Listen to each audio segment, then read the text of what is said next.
All right, welcome back to the deep dive.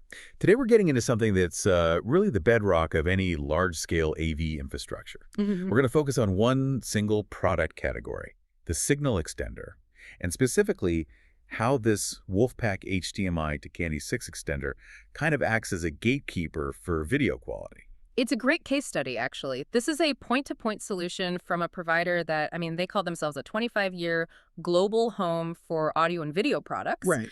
And these little tools are just essential. They solve a core problem, which is that any AV system, whether it's in a huge office or just a really nice home theater, is only as strong as its weakest link. Okay, so let's talk about that weak link. We're looking at a component here that's designed to take a 1080p signal and push it, up to 165 feet? Yeah, 50 meters, Yeah. all over a standard, cheap CAT6 cable. So why is that even necessary? Why not just get a really, really long, high-quality HDMI cable and call it a day? Oh, the thing is, HDMI just wasn't built for that kind of run. You start pushing past, 30 or 40 feet, and you just get problems. Signal degradation. Signal degradation, sync issues, or a lot of the time, just nothing.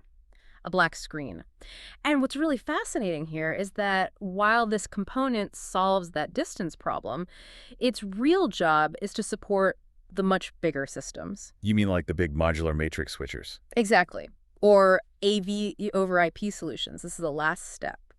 Okay, but hold on a second. If a company is selling me this giant, high-end modular switch that handles dozens of video sources, why do I still need this little separate box? That's a good question. Doesn't that mean the main system is kind of incomplete? No, not at all. Think of it like this. The big matrix switch is the central brain. It's the traffic controller deciding where everything goes. Okay. These extenders, they're the specialized last-mile delivery trucks. They take the perfect signal from the brain and make sure it survives the physical journey to the display, which could be, halfway across the building. So it's about specialization. Totally. They even offer other specialized models, like 4K ones or units built right into a conference table. This 1080p model is just the reliable workhorse for most jobs. Okay, so this is where it gets, for me at least, really interesting. The intelligence.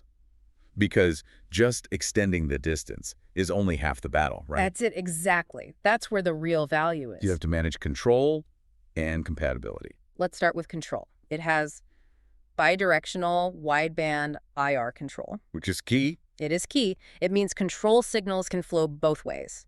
So you can be standing at the display in one room, point your remote, and control the Blu-ray player that's locked in a closet way over there. And that brings up the biggest headache in any install, right? Yeah. That electronic handshake between the source and the screen. The dreaded black screen, yeah. Where you just get nothing because the two devices refuse to talk to each other. Exactly. That handshake is called EDID. It's basically this constant digital conversation where the display tells the source, hey, this is the resolution I can handle. And this extender helps with that. It's the mediator. This specific one has 16 different EDID configurations. So the installer can basically force the handshake to work. It lets them, fake the display's identity to the source to guarantee a perfect picture.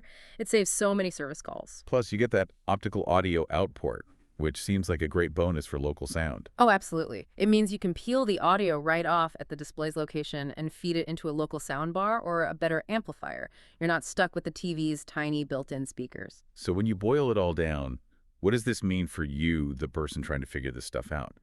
It means a component that costs around $95 isn't just a fancy cable. No. It's an intelligent tool.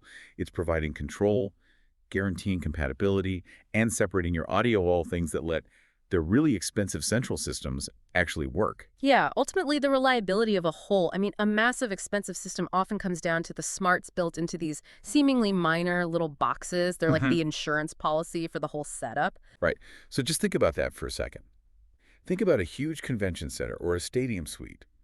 There are dozens, maybe hundreds, of these connectivity conduits all working together, all having to be perfectly in sync, just so you can see a seamless, high-definition image without a single flicker. That's the true power of the intelligent extender. Right.